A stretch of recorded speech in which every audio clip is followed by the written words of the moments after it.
नमस्कार दोस्तों, मैं अमित बिश्नोई। आज के वीडियो में हम ईपीएफ की बात करेंगे। ईपीएफओ के अंदर बीमा योजना होता है, जिसके अंदर हमें लगभग मैक्सिमम लोगों को पता ही नहीं होता है कि ईपीएफओ के अंदर बीमा योजना के तहत किस प्रकार हमें राशि मिलती है। इसमें जो मिनिमम राशि होती है वो 50,000 रुपये से लेकर मैक्सिमम 7 लाख तक हमें मिलती है। ये किस कंडीशन में मिलती है और इसके नियम एंड शर्त क्या है और किस नियम के तहत मिलती है उसके बारे में जानेंगे। तो मैं एक एक पॉइंट आपको आसानी से बता दूंगा, आपके समझ आ जाएगा और मैं उम्मीद करता हूँ कि आपको अच्छी तरीके से समझ आए। अगर आपको किसी भी प्रकार का कोई डाउट हो तो इसको डायरेक्ट आप गूगल पे जाके चेक भी कर सकते हैं कि ये दी हुई जो भी जानकारी अगर मेरे द्वारा कोई गलत निकले तो आप कमेंट कर सकते हैं। बाकी मैं आपको हर एक चीज हर एक पॉइंट बताऊंगा, उसके तहत आप चेक कर लेना। पहला पॉइंट आता है ईपीएफओ बीमा योजना। ईपीएफओ बीमा योजना क्या है, इसको जानना बहुत जरूरी है। जब भी आप गूगल पे सर्च करोगे ना तो IDLI ईपीएफओ लिख देना 1976। इसके तहत इसका पूरा बोलते हैं अपने employ deposit link insurance. Employ deposit link insurance होता ही है। ये 1 अगस्त 1976 को लागू हुई। इसमें 1 महीने की पीएफ कटने पर हर व्यक्ति इसका सदस्य होता है। यानी कि आप किसी कंपनी के अंदर जॉब कर रहे हो और आपकी 1 महीने की पीएफ कटी है तो आप उसके सदस्य हो। ये बिल्कुल फ्री है, इसमें कोई अलग से राशि पे नहीं होती है, क्योंकि आगे मैं आपको बताऊंगा इसके बारे में। इसमें नियोक्ता पे करता है। जो अपनी पीएफ करती है, जैसे कि 24% अपनी सैलरी की पीएफ करती है, वो इसमें नियोक्ता पे करता है अलग से। ये हमारी पीएफ का 0.5% होता है। 0.5% का मतलब क्या है, मैं यहाँ लिख देता हूँ। जैसे आपकी 2,000 रुपये पीएफ कटती है, अब 2,000 का 0.5 निकालोगे ना तो यानी कि 10 रुपए आपके ऑटोमेटिक बीमा योजना के अंदर डिपॉजिट होते हैं। इसको अलग से कोई चालू नहीं करवाना पड़ता है। जब से अपनी पीएफ कटनी चालू होती है उसी दिन से ये बीमा योजना लागू हो जाती है। और इसमें जमा होने वाली राशि नियोक्ता अलग से नहीं ले सकता। यानी कि कोई भी अपने कंपनी है जो अपनी सैलरी डालते हैं, अपने किसी प्राइवेट सेक्टर में जॉब करते हैं, कंपनी है सैलरी डाल रहा है, वो कोई अलग से इसमें पे नहीं ले सकता कि हम आपकी बीमा कर रहे हैं और आप अलग से इसमें इतना रुपए पे करना पड़ेगा। ये सिस्टम नहीं है, क्योंकि ये ईपीएफओ के खिलाफ है। और इसमें जो शर्त है वो नामांकन, ई नामांकन होना जरूरी। ई नामांकन का मतलब होता है नॉमिनी। यानी कि आप अपने बेटे को करवा सकते हो, बेटी को करवा सकते हो, पत्नी को करवा सकते हो, माता को करवा सकते हो, पिता को करवा सकते हो, भाई बहन, जिसको भी आप नॉमिनी कराओगे ये राशि उसको मिलेगी, नॉमिनी को। और इसमें दुर्भाग्यपूर्ण एक्सीडेंट में क्लेम मिलता है, क्योंकि बीमा योजना का अपने को पता है जब दुर्भाग्यपूर्ण कोई घटना होती है तभी उसी का क्लेम मिलता है, चाहे बीमा योजना कोई भी हो।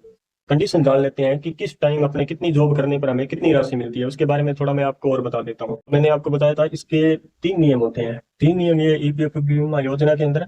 एक तो 12 महीने से कम पीएफ कटी हो, मतलब किसी की 1 महीने ही पीएफ कटी हो, 1 महीने। इसके अंदर मैं आपको बता देता हूँ इसमें क्या होता है। जैसे आपके 12 महीने पीएफ कटी है, जैसे 2,000 रुपये कट रही है आपकी मंथली पीएफ। 2,000 इंटू अपने 12 करते हैं तो यहाँ कितना, 24,000 रुपये होते हैं टोटल, 24,000 रुपये। अब ईपीएफ का बीमा योजना के तहत क्या है, अगर 12 महीने बाद किसी व्यक्ति का, 12 महीने के अंदर अंदर किसी व्यक्ति का एक्सीडेंट हो जाता है तो उसमें 50,000 रुपये ईपीएफ देता है, 50,000 रुपये। और ये जो 24,000 रुपये ना, इसका 40% आपको और मिलेगा। 40% कहने का मतलब लगभग 10,000 रुपये आपको और मिलेगा, 10,000 रुपये। यानी टोटल आपको 60,000 रुपये ईपीएफ देगा, 60,000। अब इसमें शर्त क्या है, इसमें एक ही शर्त है कि ये राशि, मैं यहाँ लिख देता हूँ, ये राशि 1 लाख से अधिक ना हो, 1 लाख से अधिक ना हो, अधिक ना हो। ये इसका नियम है कि ये राशि 1 लाख से अधिक ना हो। पहला मैंने आपको बता दिया था कि किसी व्यक्ति की 1 महीने पीएफ कटी है ना, तो उस 1 महीने के जैसे 2,000 रुपये है तो इन 2,000 रुपये का 40% मिलेगा, यानी कि लगभग 800 रुपये उसको ये मिलेंगे और 50,000 का ये हकदार है। अब आपको समझ आ गया होगा, ये है नियम जो 12 महीने तक है। 12 महीने के बाद इसमें दूसरा नियम आता है। जैसे आपने कोई 36 महीने जॉब की है, यानी 1 साल से ज्यादा है लेकिन 3 साल से कम है, इस कंडीशन के अंदर क्या होता है, जैसे आपने, मैंने 3 साल का बताया, 3 साल में मैंने आपको बताया था कि इसकी एक 15,000 रुपये अपने लिमिट मानते हैं कि 15,000 रुपये ईपीएफओ का जो वेज रेट है इससे कम पीएफ नहीं कटेगी। 15,000 में क्या होता है कि अपने 1,800 कर्मचारी सर, 550 नियोक्ता और 1,250 वो पीएफ होती है। कुल मिला के यहाँ पे 3600 रुपये मंथली होते हैं, 3600 रुपये। अब अपने 3600 रुपये का देखते हैं ना तो 36,000 और लगभग 1,22,000 3 साल में अपना होता है, 1,22,000। अब 1,22,000 ये हो गए। अब इसका जो 36 रुपये का 30 गुना, 36 रुपये का 30 गुना निकाले तो 36 और 54 और 36 दूनी 72, 1,08,000, 1,08,000 रुपये। ये 1,08,000 रुपये आपको बीमा के तौर पे मिलेगा। इसमें भी एक शर्त है, इसमें ये शर्त है अगर 2,50,000 है, 2,50,000 से अगर ये राशि कम हो रही है, दोनों जोड़ने पर भी कम हो रही है, तो आपको 2.5 लाख रुपए मिलेंगे, क्योंकि 2.5 लाख का नियम है इसके अंदर। 2.5 लाख रुपए सीपीएफ आपको देगा। चाहे ये राशि कितनी भी हो रही है, अगर 2.5 लाख से ऊपर हो रही है तो इसका 50% आपको मिलेगा, 50%। अगर 2.5 लाख से ये राशि ऊपर हो रही है तो इसका 50% मिलेगा। अगर 2.5 लाख से कम पड़ रही है राशि, चाहे कितनी भी कम पड़े, ये 30 गुना वाला कोई सिस्टम नहीं है इसमें, 30 गुना मैंने आपको एक साधारण तौर पे बताया कि अगर 2.5 लाख से राशि कम पड़ती है तो 30 गुना करके इसका 50% मिलेगा। लेकिन अगर 2.5 लाख से कम राशि चाहे कितनी भी पड़े तो ईपीएफओ आपको 2.5 लाख रुपए देगा इस बीमा योजना के तहत। व्यक्ति 3 साल से अधिक जॉब में है और दुर्भाग्यपूर्ण एक्सीडेंट से पहले 12 माह ईपीएफ कटा है तो इसमें क्या होता है, इसमें जैसे मैंने आपको भी बताया था 36 रुपए मंथली, वही 15,000 वेज रेट वाला बताया था, 15,000 वेज रेट का। इसमें 35 गुना मिलता है अपने को, 35 गुना। 35 गुना कहने का मतलब कि 3600 का 35 गुना अपने निकालते हैं तो लगभग 18,000 और होता है, 1,08,000, 1,08,000 और 18,000 प्लस करते हैं अपने तो ये 1,26,000 की ये राशि होती है। 1,26,000 रुपये। अब ये मैंने आपको बताया 3600 का 35 गुना 1,26,000 रुपये ये राशि होगी प्लस उसकी जितनी भी पीएफ कटी है। नियम क्या है, अगर किसी व्यक्ति की मानते हैं कि 2 लाख रुपए पीएफ कटी है, मैं 2 लाख रुपए मानता हूँ यहाँ पे 2 लाख रुपए, ये 2 लाख का 50% तो उसे मिलेगा 50%। बाकी उसका पेंसिल के अंदर क्योंकि 1,250 रुपए डिपॉजिट होते हैं तो वो पेंसिल का भी हकदार होता है। अब 2 लाख में से 1 लाख रुपए ये मिलेगा, 1 लाख रुपए, और 1,26,000 रुपये ईपीएफ को देगा, 1,26,000 रुपये। ये टोटल 2,26,000 रुपये होते हैं। लेकिन ईपीएफओ का नियम क्या है, ईपीएफओ का नियम है 2,26,000 रुपये टोटल, 2,26,000 में ईपीएफओ का जो नियम है, ईपीएफओ का नियम ये कहता है कि अगर किसी व्यक्ति के 2,50,000 से कम है तो उसे 2.5 लाख रुपए दिए जाएंगे। अगर 2,26 यहाँ पे आपकी टोटल राशि बन रही है तो इस राशि के अंदर जो मैंने आपको बताया 50% इसका मिलेगा, ये 50% नहीं काटते फिर और कम कर देते हैं क्योंकि मैक्सिमम कम से कम उसको 2.5 लाख रुपए ईपीएफओ देने के लिए बाध्य है और मैक्सिमम ज्यादा से ज्यादा 7 लाख रुपए से अधिक नहीं दे सकता। 7 लाख रुपए, 7 लाख रुपए तक, क्योंकि किसी व्यक्ति ने मानते हैं कि 15 साल जॉब की और उसके करीबन 4 लाख रुपए तो ये हो रहे हैं, 4 लाख रुपए। अब ये 35 गुना और जोड़ेंगे तो इसके अंदर राशि ज्यादा हो जाएगी क्योंकि इसमें से ये 2 लाख रुपए फिर आपको नहीं मिलेंगे। 2 लाख में अपने मानते हैं कि अगर उसमें निकाले तो लगभग 1,20,000 रुपए तो पेंसिल में चलेंगे, लेकिन 80,000 का उसे लॉस हो रहा है।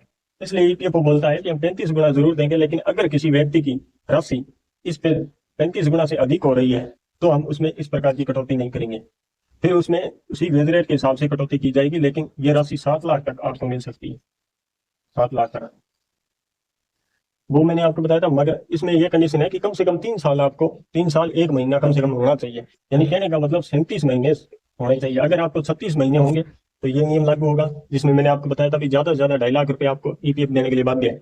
2.5 लाख से कम नहीं देगा अगर किसी व्यक्ति ने 36 महीने जॉब की है। अगर किसी व्यक्ति ने 36 महीने से ऊपर 37 महीने जॉब किया है तो ईपीएफ 7 लाख रुपए के बाध्य है। आपकी टोटल सैलरी का 50% और बाकी वो 36 गुना 35 गुना आपको मैंने बताया था, इसमें 35 गुना आपकी 15,000 वेज रेट की जो पीएफ है उसके हिसाब से। और अगर किसी व्यक्ति ने 1 महीने से लेकर 12 महीने तक पीएफ कटा है तो उसके लिए मैंने आपको बताया था डबल पैसा देने के लिए ईपीएफ बाध्य है। अब ये किस नियम के तहत है, और अगर कोई कर्मचारी या अपने बोल सकते हैं अपने नियोक्ता या कोई कंपनी अपने से इससे अलग से पैसे मांगे तो आप शिकायत करने के लिए किस नियम के तहत शिकायत कर सकते हैं। अब इसमें एक ही नियम एंड शर्त है कि ईपीएफओ योजना 1952 के तहत आपको ई नामांकन फाइल करना जरूरी है। ई नामांकन का मतलब होता है कि नॉमिनी, आप किसी भी एक व्यक्ति को अपना नॉमिनी दायर करना होता है पहले से ही। अगर नॉमिनी दायर नहीं करता है तो इस कंडीशन के अंदर क्या सिस्टम होता है, इस कंडीशन में उसके जितने भी वारिस, अब इसमें वारिस के अंदर अगर आपका ई नामांकन नहीं किया है ना तो ये फाइल बिल्कुल उड़ जाएगी क्योंकि आपको कुछ नहीं मिलेगा। इसमें क्या होता है, फिर आपको अगर फाइल दायर करोगे तो इसके अंदर बेटा बेटी के भी और पत्नी के भी, भाई बहन के भी और माता पिता, इन सब का आपको अगर इसमें से कोई भी जीवित है तो उसका सर्टिफिकेट, उनके सिग्नेचर पेश करने होंगे। अगर उनमें से कोई जीवित नहीं है तो उसका डेथ सर्टिफिकेट डेथ सर्टिफिकेट